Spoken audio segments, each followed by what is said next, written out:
All right. Thank you for joining today at the seventh week for the HackOn Data Workshop. So we're getting really close. Uh, no sound. Yeah, I think it might be a little bit delayed. Just we're starting the sound now. There was no sound a minute ago.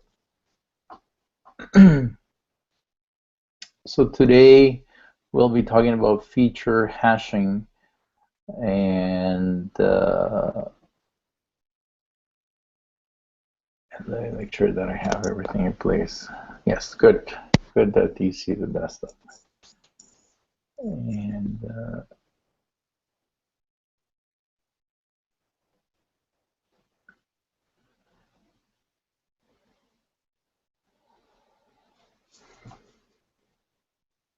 yeah, while this loads.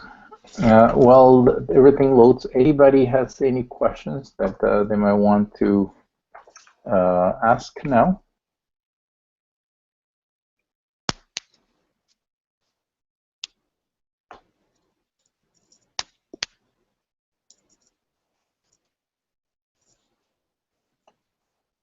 Also, if somebody wants to participate directly in the Hangouts, I can send an invite to your Gmail address, so you could share that with me in a private channel, and I can add you. So that means if you want to participate using voice.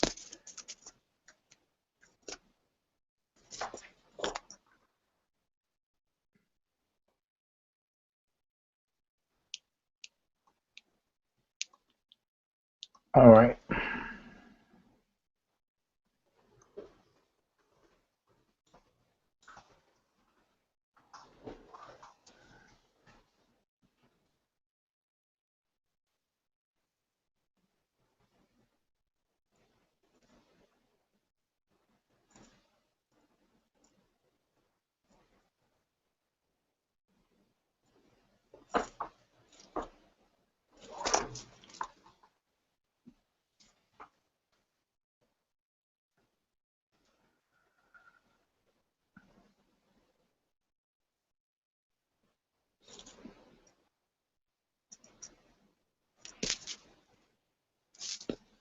Okay, so I think there is no question. Let's just get into the lab. Um, so the idea of today's lab was to predict click-through rate. So in a way similar to what we did with predicting the number of shares, somehow related. So what you do is you come up with a set of features that describe the system or the interactions, and then try to predict based on those features what is your target. In this case, the target is the number of clicks given a particular ad, how many clicks it gets. So the setup is very similar as other setups that we've done before. You do a lot of the exploration on your own, and then at the end build some automation or call some of the libraries. So I think it's pretty good lab in terms of having an understanding of what encoding is, or one hot encoding is, and then later what hashing is. So many times we find ourselves with features that are categorical, so that presents a challenge because they might not be necessarily ordered, right? So when you use linear models or any other sort of models, there's a sense of order in each one of for the variables that you built. So which category of feature you put first might have an effect on the final model. So the idea here is to represent if each feature and category by its own binary feature. So we can do this by creating dictionaries, and I think the best way to see it is actually with an example. So there is an example here. So there are three samples, 1, 2, and 3, and each one of them has an index and a value associated with it. So very similar to the typical sort of structure that we see, that there is a key and there is a value, and we convert that into an RDD. So one way to do it manually with a dictionary is just to create a Python dictionary like the one here, and then assign a number to each one of the features. So what that means is every time that you get a 0 and say bear, you will get 0. I think the difference is with, say, mouse, where the value of this pair is the same, but then the index is different. In this case, it has a different meaning. So then what you're doing is finding ways to come up or map these two features, the index and the value, into a different space. So let's see, this is all good. So what that means is that, you know, the sort of vectors or representations that you will find are going to be typically very sparse. And so for that, we use the sparse vector, which is from the ML linear algebra library.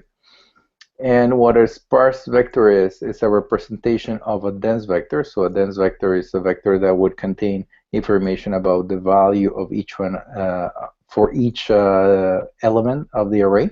So this is an example of a dense vector. Let me make that a little bit bigger. So this is telling you that the element 0 has 0 value, the element 1 has 3, and so on. But of course, you know, following that same logic, you could express the same vector as a vector of four elements, where the elements 1 and 3 have values 3 and 4 respectively. So in principle, these two representations are just equivalent. So they're after the same vector. So that is good if you imagine that you have a multi-dimensional space where you have many features and just few of them are ones, so you have a lot of zeros. So ultimately what this does is save a lot of space, because you don't have to waste a space representing all these zeros that you have. You have thousands of or millions of them, and then you only save those ones for which you have some information different than 0. So then once you have this construction of a dense vector, you can do similar operations as we have done before, where you can do dot product between two vectors. So you can go and do a dense dot w, and w is just another regular vector. And as always, you can always refer to the API if you have any questions. Oh, NPy is not defined. I didn't import it.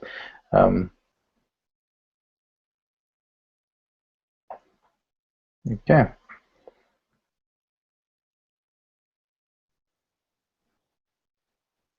So there's a question on Slack now, is what do we do about hash collision, in which you could potentially have feature in different categories being represented as the same hash index? So, I mean, we're going to get to that point a little bit later down the lab, and I think we can touch upon that. But the main idea is that you could, in principle, augment the number of bins that you have for the hash, or come up with a better hashing function, a function that distributes evenly your data set. But let's get into more detail of that as we go down the lab. So now what we're going to try to do is find representations of the sample vectors that we have. So we're gonna try to find uh, dense representation of each one of the elements. So if you remember, there was a total of 6 unique identities.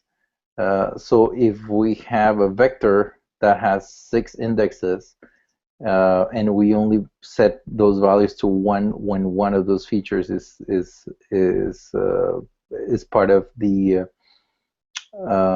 representation, then we can use sparse representation for that. So let's get into the details. So for example, the sample 1, only the features 2 and 3 have values different than 0. So that's how I came up with this, or anybody could have come up with this representation. And similar for the second feature, where there are 3 elements that are different than 0. I don't think there's much questions there. I think this part was very straightforward. The next thing to do was to define one hot encoding dictionary.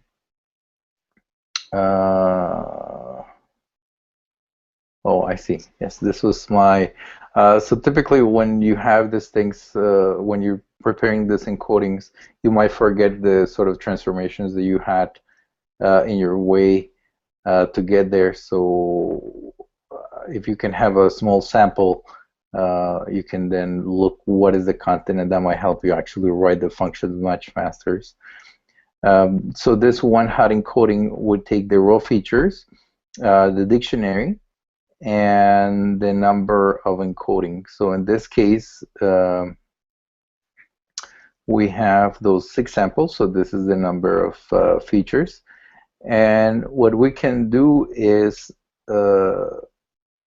for each one of the features in the row vector, in the row dictionary, we're going to find the key that is in the one, and we're going to find which is the key that corresponds in the dictionary, and therefore that is going to be the index of our feature. So at the end, what you will do is construct a sparse vector that has as the number of total features, the dictionary that contains the keys that are non-zero, and then ultimately just another vector of ones. And the size of this particular vector of ones is just the length of how many events are in this sorted dictionary. Any questions up to that point? All right, seems no questions. So then if you already have a dictionary and a number of samples, then you could in principle apply this to any data set. One problem that could arise when you're doing this sort of transformations is that if there's a feature that was not seen when you build a dictionary, you will be out of bounds. You will not be able to find a key that will match the dictionary. So in principle, you won't be able to encode your data properly. So that is something to consider. If you are expecting to have many new features or your data to be changing quite a bit, this might not be the representation, or this might not be the way to go about representing your data.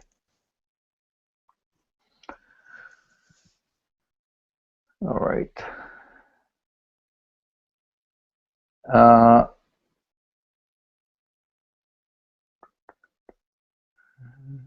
The next thing to do is then starting to generalize the procedure, so then we could apply it in principle to any arbitrary data set. So the next thing to do is to build a pair of feature and category. So let's, for instance, look at this point what this sample RDD looks like.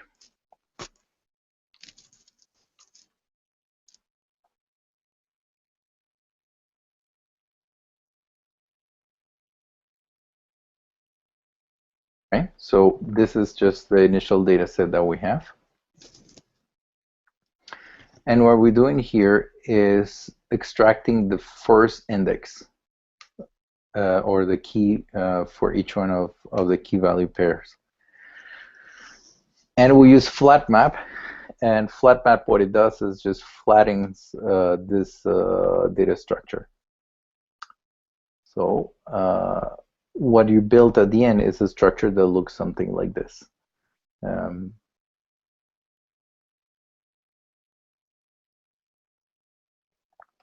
So you extracted each one of the individual keys or the individual elements for each vector. All right, and then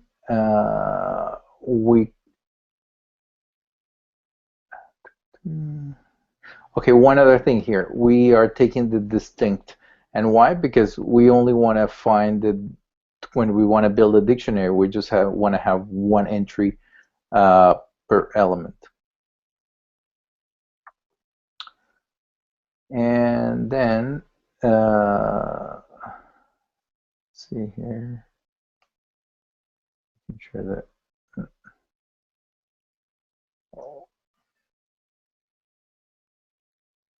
Okay. Go like the dictionary.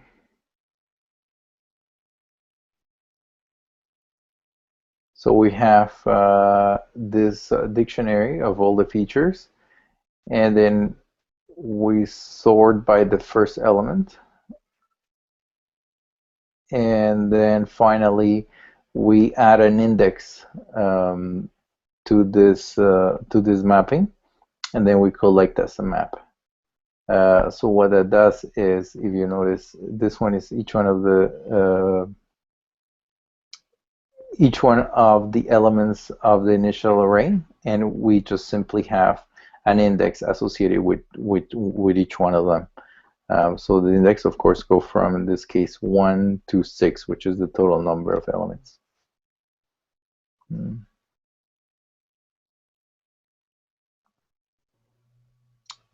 And then, since now we want to be able to generalize the creation of this. So sorry, there is a question that's like, what should we do in the case where we have new features that we have not encoded before? One way is to create the one-hot encoding dictionary using incoming data before we encode the data.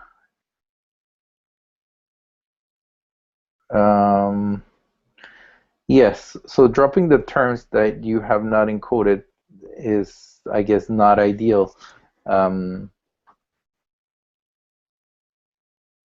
But say that you already have trained a model with a particular set of features. You might not want to be changing that dictionary at all times, because then your representation is going to change as well. And what that representation means for the model is also going to change. So if you know that your data is going to be changing too much, this is not the right way to do it. But say instead, if you have data that is categorical in nature, that might be something where this sort of representation is useful, right? Let's say that your data only takes binary values, either 1 or 0, or just two different values, or you have a subset of values that it takes, and you know that is bounded. This is the sort of places where this encoding would be useful. Okay.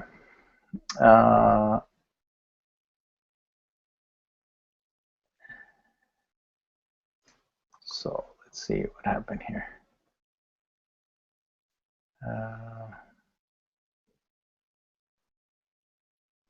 Now that we have, in a way, learned how to generalize the data set or building hot encoding, let's try to do the same thing for an actual data set. So I think you guys have to download this data set, and then I think the format of it is a I was trying to look for some information about the data, but it seems like this page at least there is none.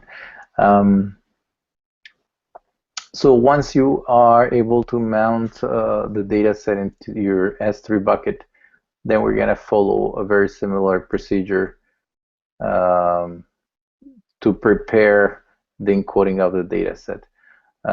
So as always, you can print what is the current value or take a small sample of your data. So if you look at this data, it has features that are hashed, so you don't know what the actual value it is, but somehow there was a conversion from the real value to this hash value. In this case, I imagine is for secrecy or privacy reasons that they don't share what the actual value is, but while others, you have the actual value. So the first thing to do is to split the data, and for that we can call a random split on the raw data RDD that we read here. And then the parameters for that are the weights, which in this case is the sum of the weights should be equal to 1. So we split it in 3 sets, 80, 80, 10, 10. For a total of 100. And since we're going to be doing a lot of operations in this data, it's convenient to cache it. So let's run that. Did anybody have problems running stuff in Databricks today? Seems like at the beginning of the day there was some issues. I connected early in the day and it appeared like there was some delays and things were not loading properly. But at this point, it seems like it's working okay. I know there was some questions at some point in the Slack channel. Now, the next thing to do is to parse the training data, and for that, what we have is as an entry a point value, and at this point, that particular point is a string, as we read it as text. So what we're going to do is split that text and then take all the elements from the element 1 on.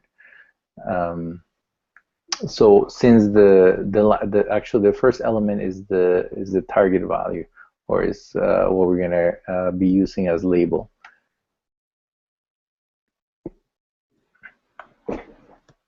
So then the features for this space would be everything that is after the first element.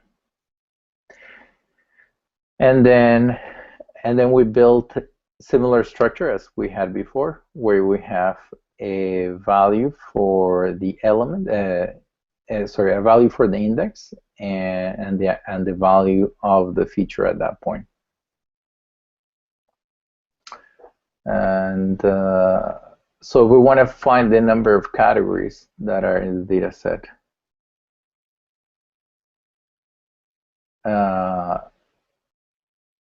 What we can do is first take all the values that we parsed in this particular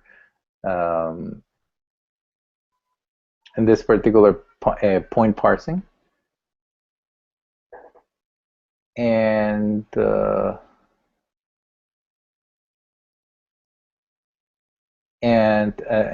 build a tuple that contains the feature and then the number 1.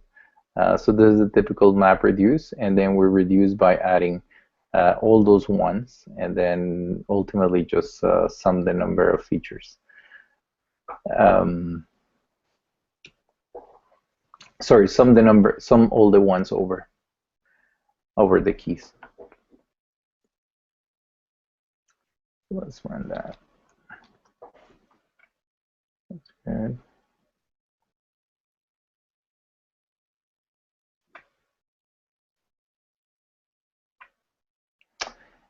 And then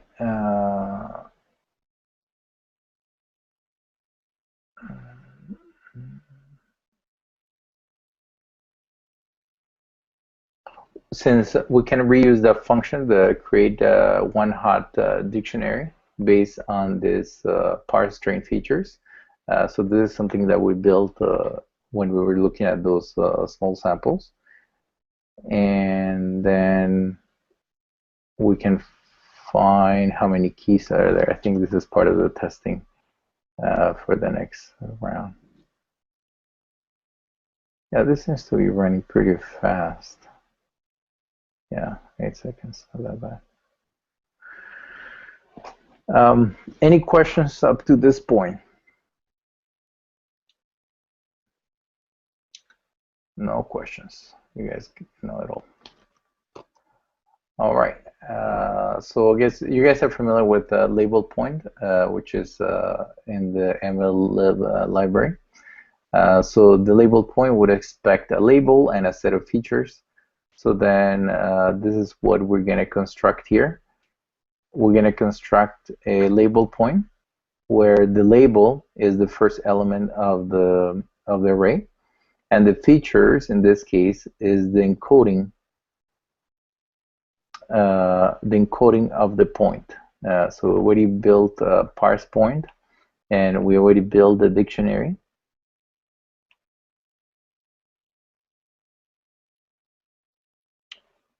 Oh, you found a different number.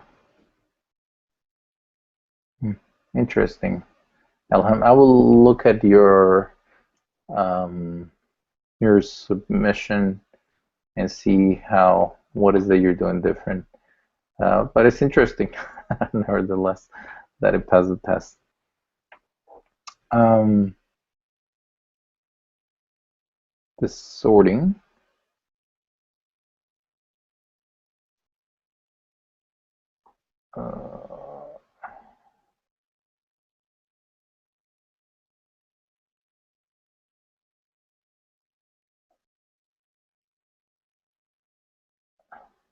Oh, I see. Sorry, what's sorting in which function are you talking about? The sorting? Oh, here, sort by key. But how come the sorting can change the number? Oh, I see. I see. No, not here. I think you guys are talking about the next one. This one.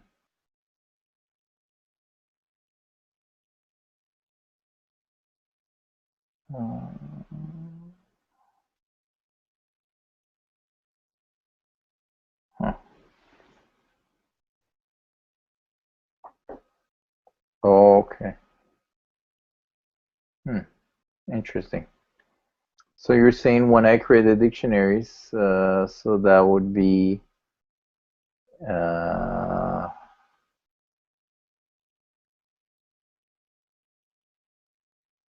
let's see.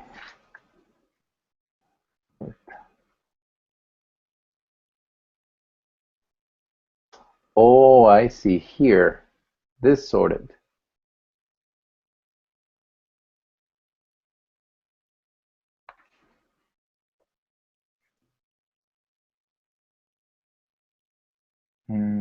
But how can that affect the number of because this ultimately what it does is encodes the number of features.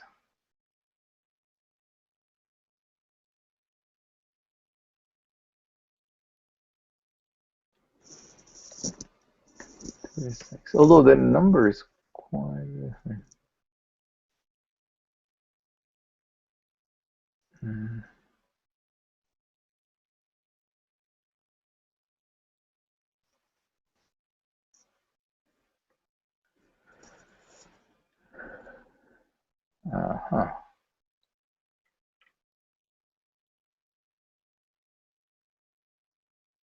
Right.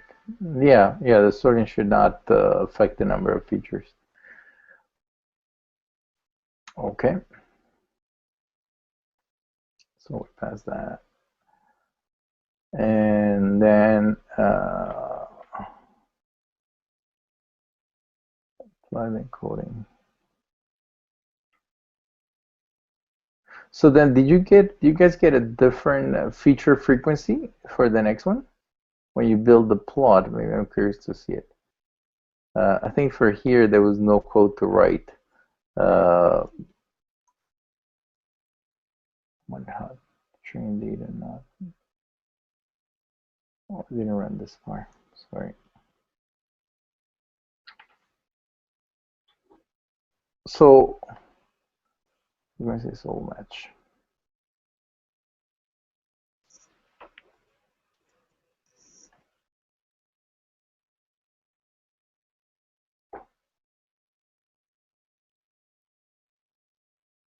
So this was not that bad, only 9 seconds I run. Let's see. Features here and here.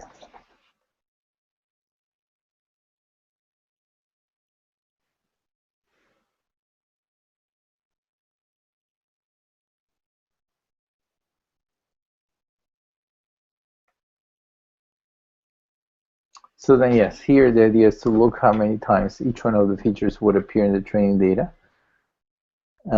So ideally what you want is to find encoding, no, it depends. Yeah, that's why we do the hashing, that you want an evenly distributed encoding or hashing.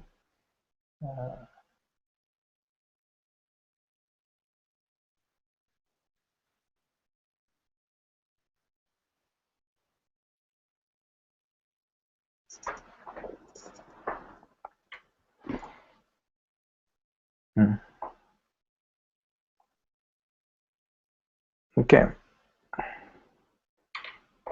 So here we come to the point of unseen features. Uh,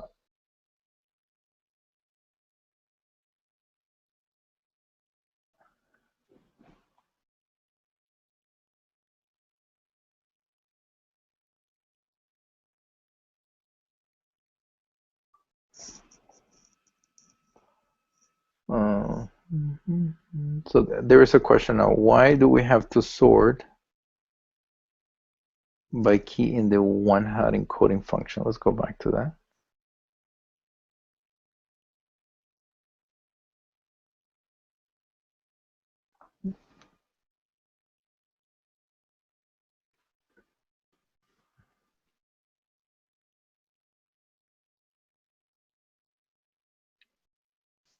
Okay.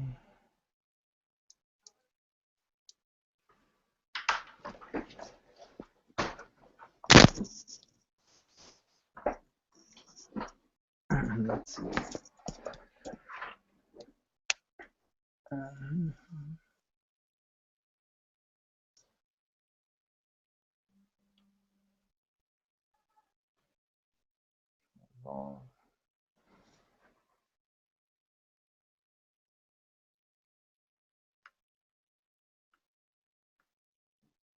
let's see what the difference is.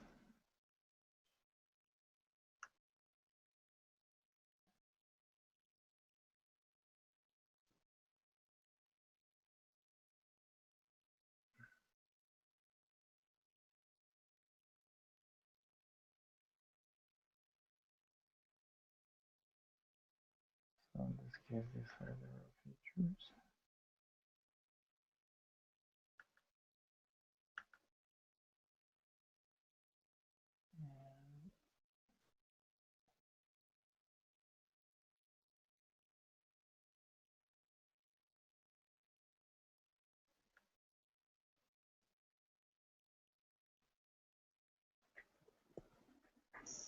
Oh, I see. Oh, okay.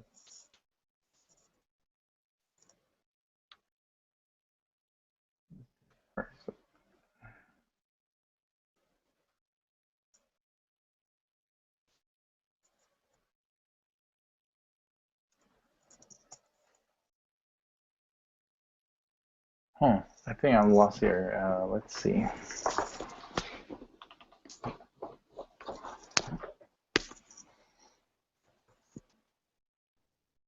Sparse vectors have to have the indexes in order. Let's look at that.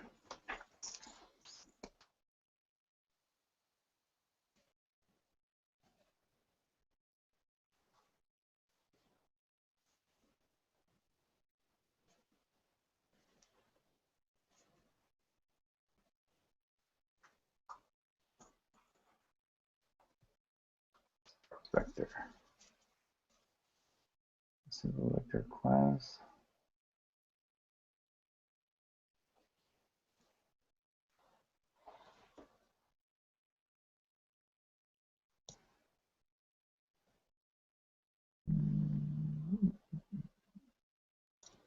Yeah, I mean, we can look it into more. I'll check it out and then get back to you guys so we can continue.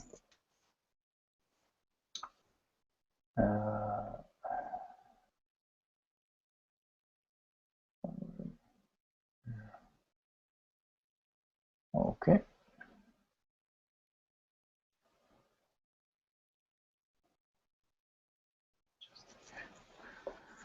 So the next thing to do is to build a classifier. Now that we have the features and we have the targets, we can build a logistic regression. And then for that, we will use the MLlib implementation of the logistic regression. And the parameters are already set up for you. But remember that you can always find the parameters for or tune the parameters using something like a grid builder, where you can give the values of the parameters and then find the ones that are the best suited for your particular data set. So I think in this purpose was just to go and find what is the definition of the logistic regression, and then from there fill up the parameters that would already set for you. So that is this one here. And so yeah, I would expect the data, the number of iterations, the step size, the weights, and other parameters.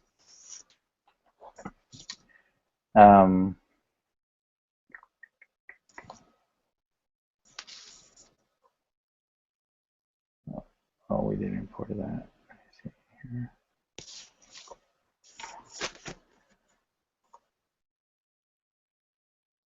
All right, so this step, we're training the data. So in principle, this should take some time. Let's see how fast it is.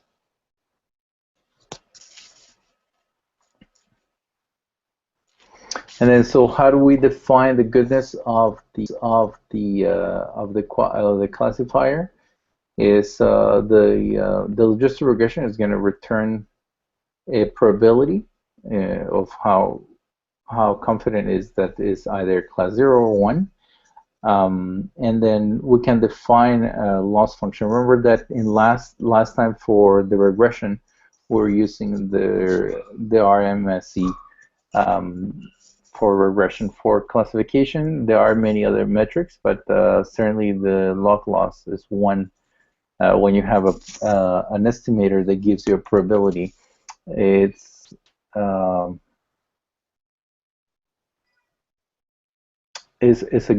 standard evaluation when predicting these sort of rare events.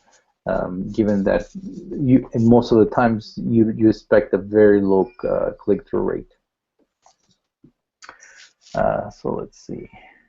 So this finished training, and so how do we define the particular? How to define the log loss function is basically implementing this function here. So when y equals 1, the loss would be minus log p, and y equals 0 will be 1 minus p, or the minus log of 1 minus p.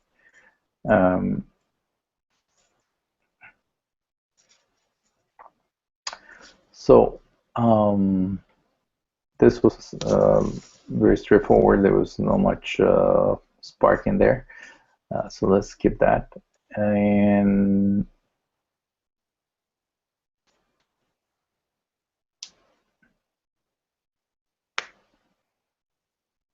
then,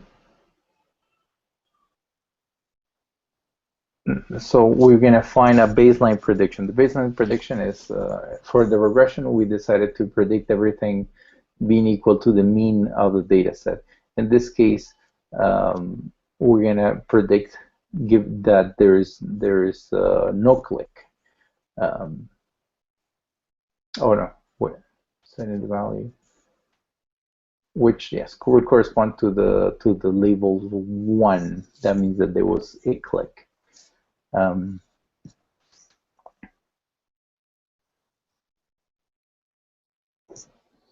All right. So then for that we find the number of elements that are 1. So that is what is called class 1 fraction. So then if we take the label and sum all the values, the zeros will not contribute anything to the total calculation. And then if we divide by the total number of elements in the training data set, then we can find what is the log, what is the fraction of ones.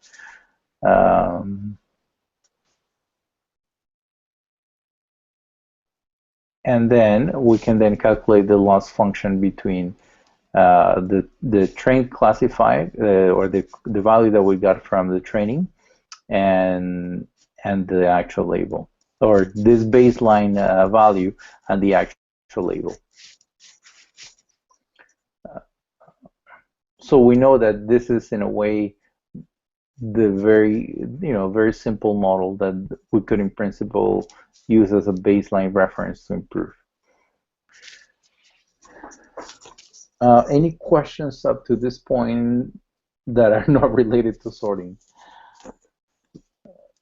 All right.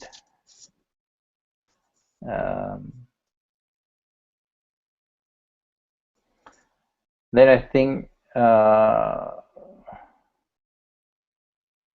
once you have, so for this one here is to get the probability that it would be implementing the sigmoid function.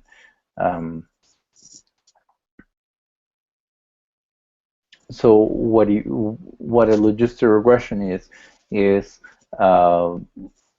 you have the dot product of x and w. X is the features and w is the weight vectors.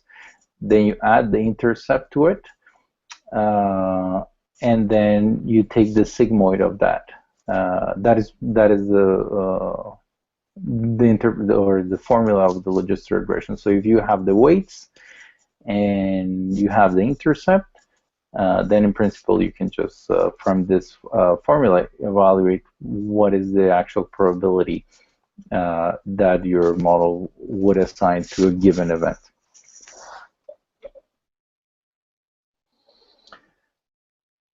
And then we will then evaluate the model. So to evaluate the model, we will use the log loss function that we defined earlier.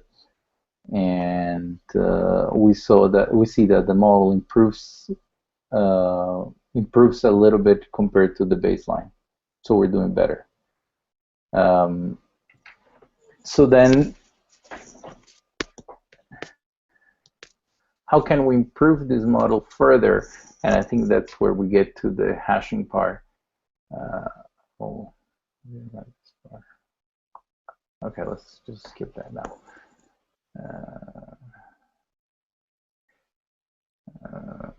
Any questions about the ROC curve? I see that we are almost at the hour limit, and maybe we want to go and talk about the exercise. So in this particular, we see that so remember that the model, each model or each input data point that we get will get assigned a probability. If you have the label associated with that particular point, you will know whether this label is correctly classified or not. So what we have here is the ROC curve. So for all the thresholds or for all the levels of probability that we have, if you get closer to the point where you don't have any false positives, then your true positive rate, the ideal classifier would be such that you have 0 false positives, and all of your events are true positives. So it would be sort of like a straight line here, and then a straight line here. And then a random classifier would be one that is right in the middle. So with this one, we're doing a little bit better.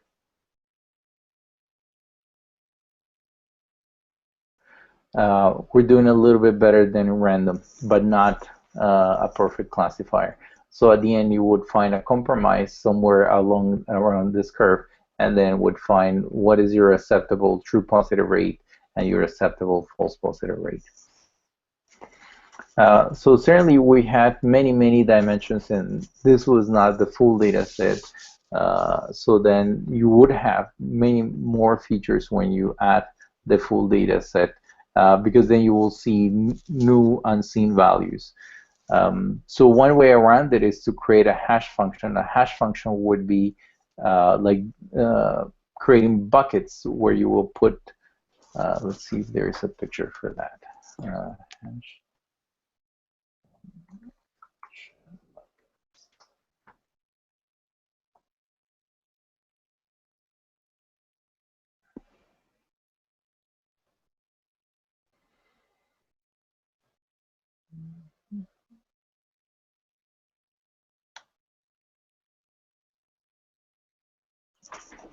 Okay, so what you have is a bunch of keys, which would be each one of your the one hot encoding, and then you will then send them into particular buckets. So you decide the number of buckets. So in this simple example, you have 5 unique identities, and you have 255 buckets. Even in those cases, there could be collisions, or collisions means that 2 of your original keys are sent to the same bucket. So then that means that either in this particular case that your hash function is not very good, because the hash function, the ideal hash function would be one that evenly distributes all your keys in all the buckets. So then that, of course, the number of buckets that you have depends on the sort of resources that you have available, and the computational resources and memory resources. So that is what we are doing here. We're reducing the number of features by doing this hashing. So we can call a hashing library in Python, and then what we do is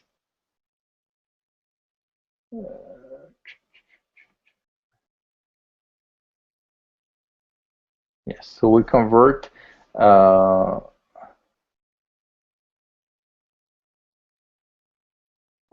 the index into a string, and then we hash that feature, and then from that we select which bucket will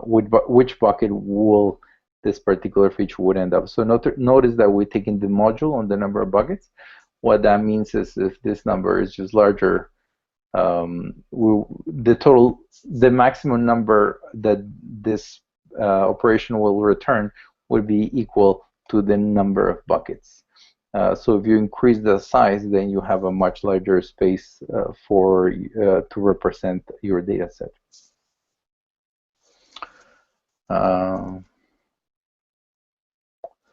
So I'm gonna move a little bit faster here, just to get to the point of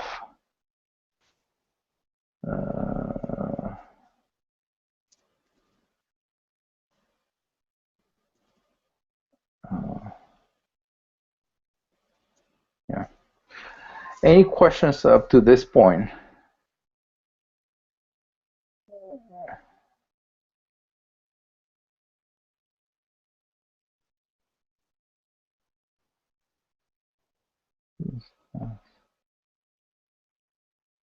Okay.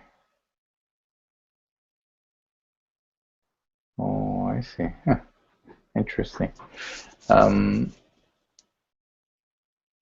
So if there are no more questions up to this point, Then we can go and look at the exercise for the week, which was a continuation of the one that we ran last week.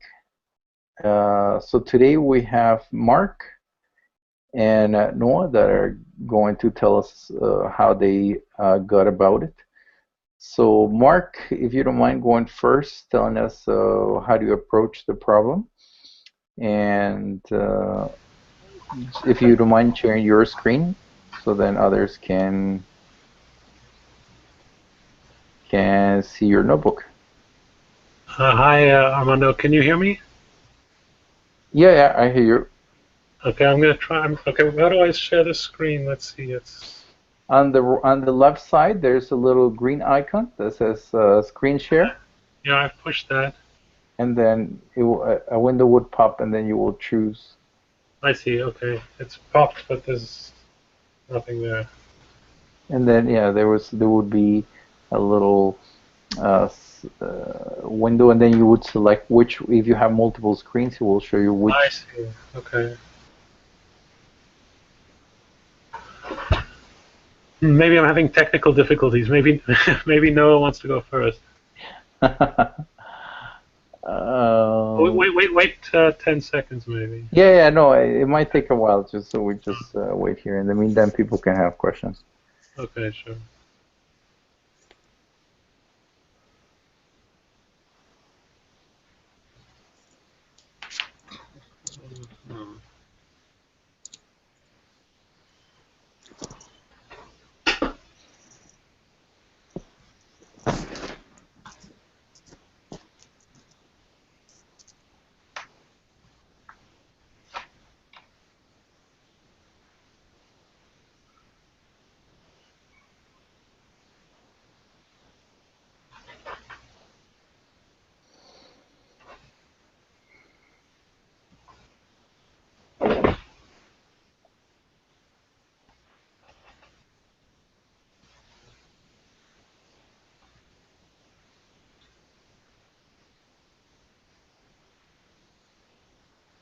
Did you see any window? No, I think my screen is frozen. Oh, okay. Yeah, I'm gonna try and. I'll be back in a minute. Let me try Okay. Okay.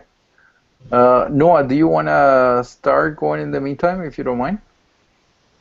I will unmute you here. Yeah. Are you able to hear me? Yeah, I hear you. So everybody should also be able to hear you.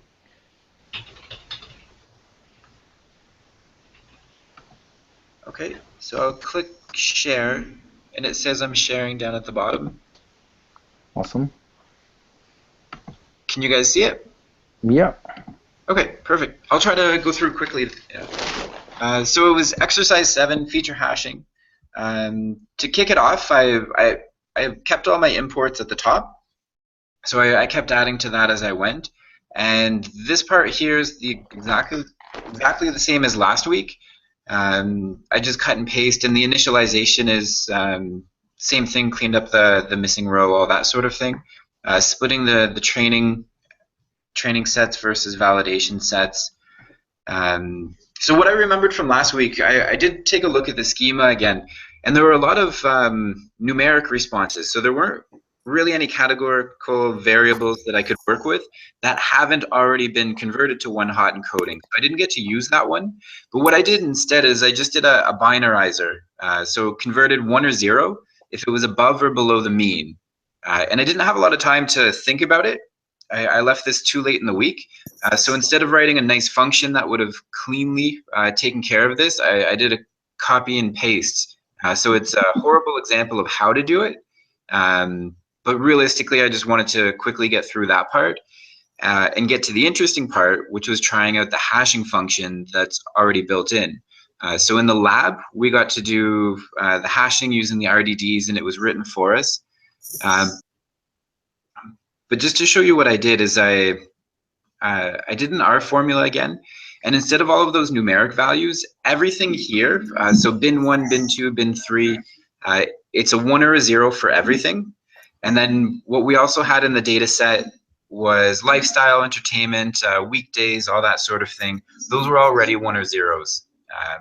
Additionally, I also binned the shares into a 1 or a 0 if it was above or below the mean. And we had a normal distribution, relatively normal after doing the log transform that was talked about last week. So I figured the mean would be a good place to split it. About half would be above, half would be below. But the hash function, this was interesting to me. They talked about using it as, they only talked about using it for term frequencies, so text data, which is not what we have here. We don't have text. We have something very different. But I read a little bit into the docs, and it works perfectly for what we're talking about. So here, just for a test, I set the number of features to 10. I'm not going to count, but we started out with this many features, and the bins or the hashing will give us a hashed vector of only 10. Initialized a new logistic regression this time because everything is 1 or 0, including our dependent variable. And then I just did a quick little transform. This really isn't all that interesting. That's what I was talking about before doing the binning. And I concatenated the arrays. So the first binning that happens is the dependent variable, which is number of shares. Then all of those stages, and then select columns. What was that? Oh, that's the R formula. So the last step is just to pick those and give me my rules and features. So the hash function, this was the really interesting part for me. If you take an R formula, which I used it last week and I really like it. What this does is you use that formula, and in case you don't remember from last week, on the left-hand side is your dependent variable. You get a tilde, and then your independent variables are all of your features listed with a plus sign. That creates a feature column with a sparse vector in it already. So because I had a sparse vector, what I was able to do is convert it from any. Sorry, just a little implementation detail. If you have a data frame is really a data set of rows, and the rows are of type any. So it doesn't really let you access any of the methods tied to the contents of your rows unless you explicitly convert it to what it really is. So you have to do this as instance of vector, which it really was a vector, and then convert it to sparse, and then just pick off the indices. The indices would be the column numbers, which perfectly resembles the text-based features that this hashing function was designed for. So it's a little bit of cheating there, but it worked perfectly. Wrap that in a UDF, user-defined function, I think is what that's called. And then with columns, really just take the original features and convert them with this get IDX. So now my feature column is nothing more than the indices that were a 1. So I don't have a 1 or a 0 anymore. I don't have anything else except for a little vector showing just the indices, not a proper sparse vector, an actual array, sorry, is what it is. An array of features, array of indices for the columns that had a 1. And I did that to both data sets. And I can scroll down a little bit. Oh, no. And then from there, I just apply the hash. So I have hash features, which I initialized above, and then I transform and pass it in my 2 data sets. And then just to get a peek at it, it's now hashed it for me. So I have my data frame now, the feature column, feature hashed, is now of length 10. It's a sparse vector with 10 possibilities. And you see here 1, 2, 3, 4, 5, 6, 7, 8, 9, up to 10. And now it's incremented count. So it's no longer 1 or a 0, it's hashed, like the example in the lab. So here I have 5, there's 3, there's all these different numbers. So it's more dense than my very sparse set of 1s and 0s. So I ran that in my model, and it took about 5 seconds to run. I used the diagnostics. This was straight out of the documentation. I cut and paste. I commented out a couple of things. But what it gives you is the area under the curve. So it's more than half, which means it's better than a coin toss, but it's not really that much more than half. As you can see, the ROC curve is barely a curve. It more looks like an ROC line. So I tried it again without hashing. So this is just using the features where I had ones and zeros throughout. Do the binning, that transformation, but I didn't do any additional hashing. Taking a look at that model, it's almost 0.7. So in this case here, taking, I don't know if it was 30, 40, or 50 features and hashing that into 10 indices was a little bit overly aggressive. I lost some predictive power doing that much hashing. But at the same time, if you look at the ROC curve, it's again, it's a little curve, but it's not as pronounced as what we had in the lab. So my conclusion was that hashing seemed useful. In this case, I was being very aggressive, and maybe I was being a little too aggressive. So one of the questions for the assignment was, what would you do to improve it? And I gave a quick example of one thing I would do is just be a little less aggressive with the hashing, and let's just set the cap at 30 and see what happens. So running through all of that, I got 66. So it's kind of interesting. I'm losing information, but I'm not completely sacrificing my predictive power. It's really just transforming my information. So I did like that exercise. And aside from the hashing function being designed for text, sorry, where is it? I'm just going to scroll all the way back so you can see it. Hashing TF, it's hashing term frequency. You know, I'd almost want to put in a feature request to MLlib to save us the hassle next time. It expects an array. It'd be nice if we could just toss it a sparse vector, so I wouldn't have to do the conversion here. It'd be very small for them to add in, so that may be something they can do to improve. And then it goes from being something purpose-driven for text only and lets us use it as a generic hashing function for all of our feature needs.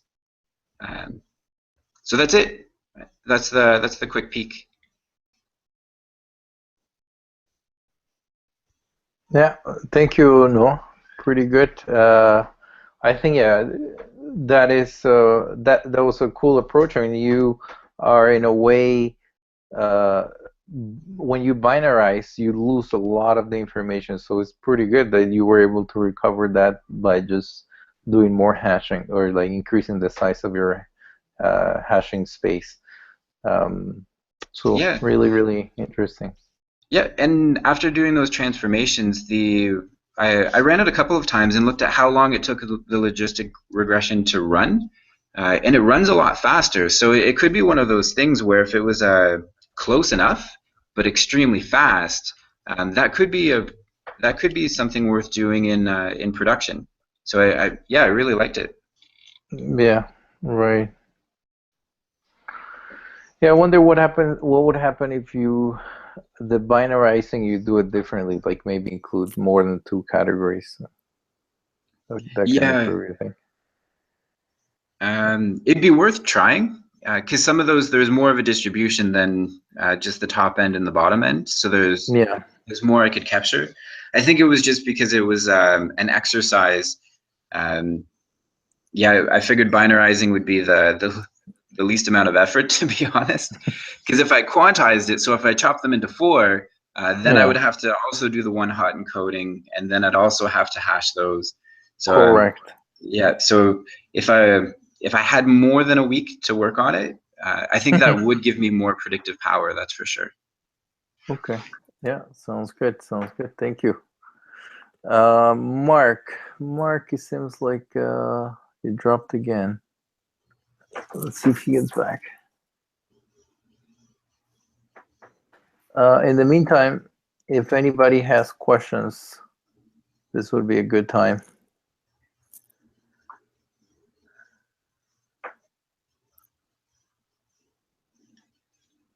I think also there was some people were working on the exercise on the challenge. if anybody wants to talk about that now, maybe this could be a good time.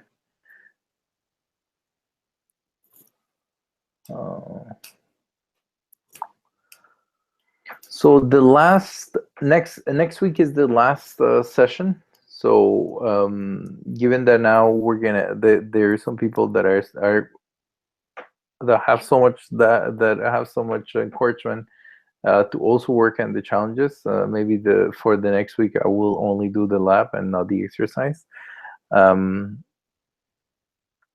But yeah, if you have any other questions, we can continue talking. It's like Mark's back. It looks all right. Hello? All right, Mark. We're ready when you are. Okay, I'm gonna try and push it again. It freezes every time. Oh man! All right. All right, I'm pushing screen share.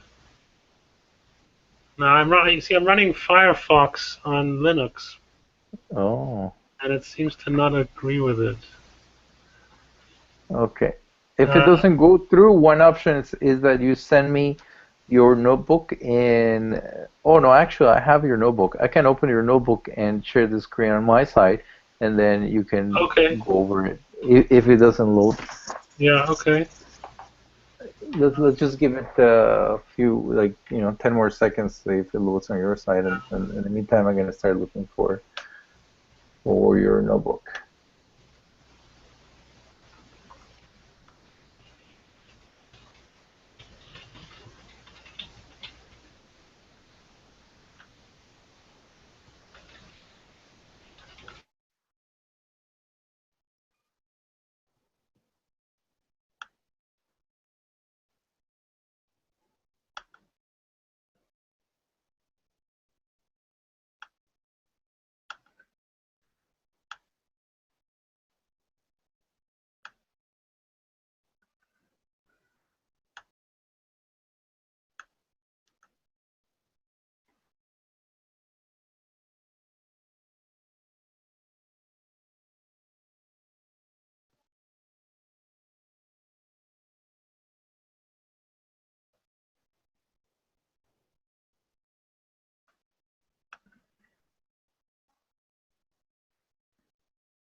All right.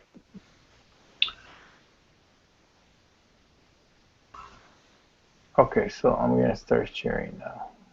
Thanks, Armando. Sorry about this. Yeah, no worries. No, thank you for taking the time. So feel free to direct me up, down, whatever. Okay. And then I will do my best to follow up here. So and just make it a little bit bigger. All right. So ready when you are.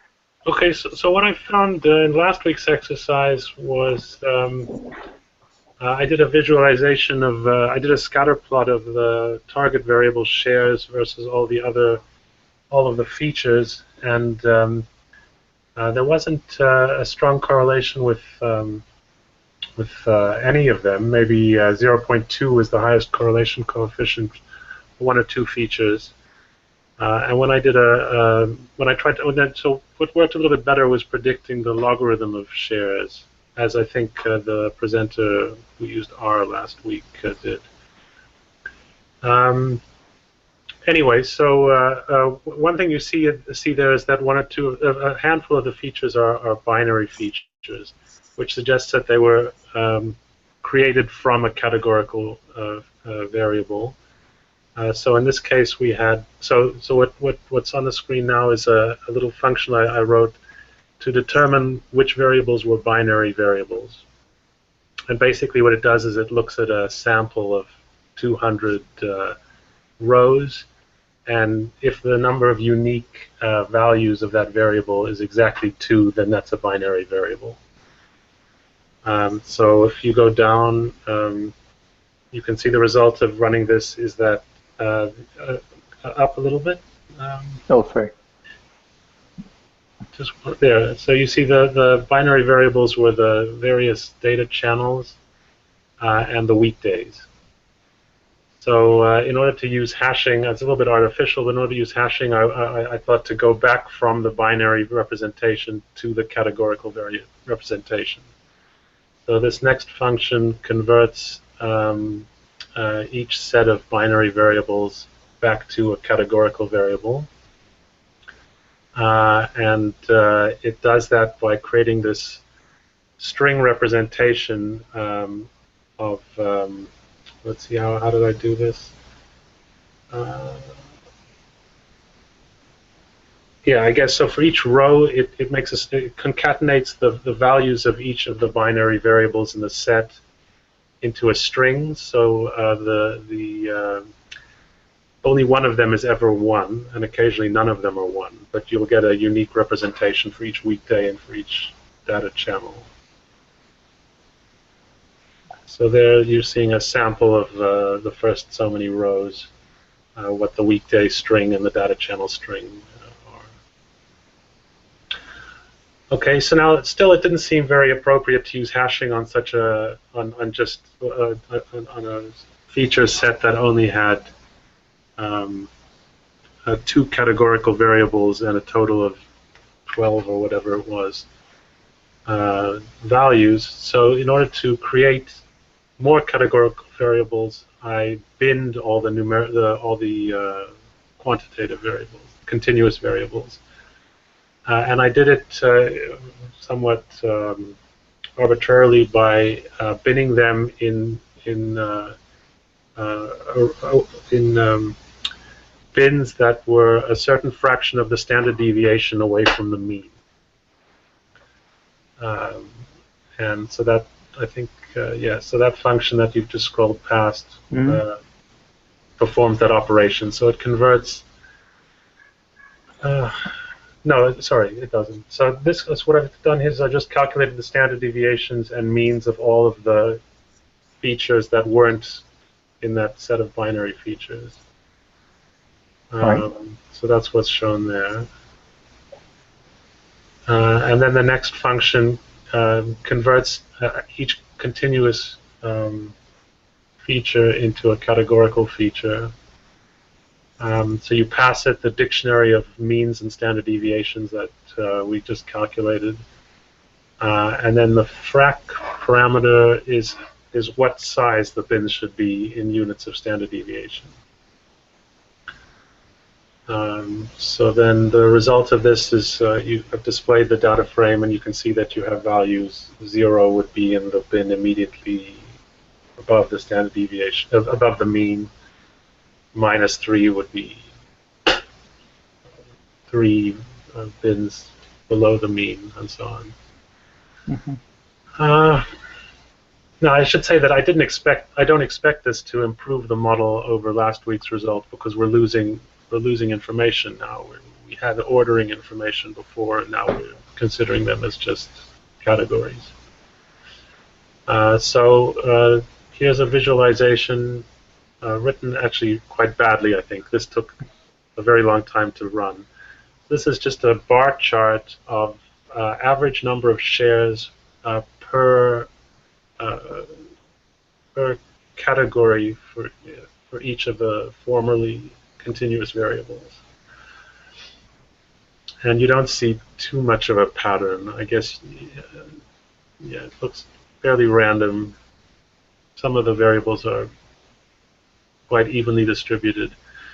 But this also gives you an idea of what I was looking at last week, when there was not much correlation between the between shares and the features. Right. Okay, so then I guess the better way to do this, I'm sorry I was having technical difficulties while Noah was speaking, but I guess the right way to do this would be to make a, and I presume he did this based on last week, is to make a pipeline where you process the variables and then create the hash features and then build your regression model and then evaluate and so on. But anyway, so here I'm using the hash function from the lab. So I just copied it in here. That's just the hash function. Okay, and here's a function to hashify the data frame. So this does all-in-one operation. It builds the. Let me just remind myself. Right. So for each feature that's not the label, it will map that feature to a pair of the value and the feature ID, right? Which is what the hash function needs to create the hash variable. And then it calls the hash function on the list of pairs, and then creates a sparse vector of the result from the hash function. The result here will be a data frame of labels and hashed representations of the features as sparse vectors. Okay, now here's a visualization again. Now instead of the features, I'm plotting the shares versus the values of each of the hash variables. I used 20 just to keep it small and I don't know, to have some kind of feature reduction, but I guess there's no good reason to have such a small number.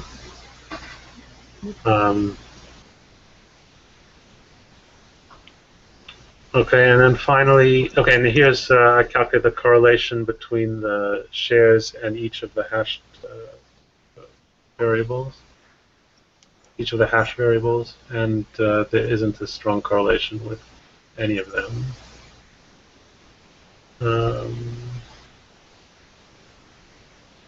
Okay, and then finally, we do the regression. I did it two ways. One with the raw, the untransformed shared values, and once with the log of shares. Yeah, nothing really to describe here. Okay, here's the result of the model with predicting shares itself, and I've just output the intercept and the coefficients for each of the hash variables, sorted in terms of absolute values. So the largest one is has the largest coefficients. So hash index 8 was the most important variable, if you like. Mm-hmm. And then the result of the model. Okay, if you click into the output cell there, you'll see at the bottom, and scroll down in the cell. Right. So the root mean square error here was 16,000 shares, and the R squared was basically 0, which means that the model's not really doing better than just assuming the same number of shares for every row. And MAE, I guess, is mean absolute error. Is that what MAE is? Yes. Yes. Anyway, it's a lot smaller than RMSE. I guess RMSE is more sensitive to very large errors. Correct. Yeah. And in this case, there were a couple of articles that were shared a tremendous number of times, which really probably contaminated the regression. Last week, I threw away outliers before building the model, and I think that helped a little bit. Okay, and then here's a plot along the lines of what was in the in last week's lab. I copied their scheme and so on. So this is the actual number of shares plotted against my prediction. I'm under predicting the vast majority, and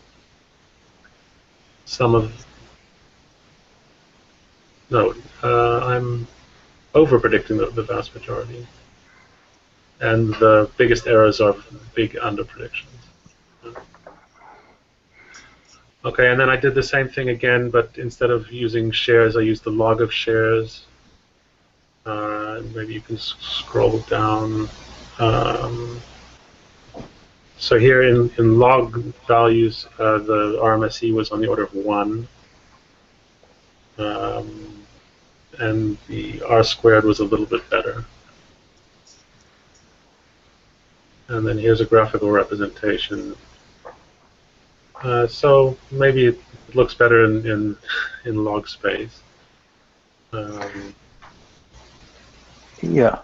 Um, I wonder if you would do something similar to what Noah did, that also binarize the output, or so then you instead of having a continuum, you have a a one or zero, so highly shared or not a not shared. Right. That certainly can help the model because yeah. Yeah, but I mean, but the fact that you have some predicting power is promising. That's good. Yeah. I found last week uh,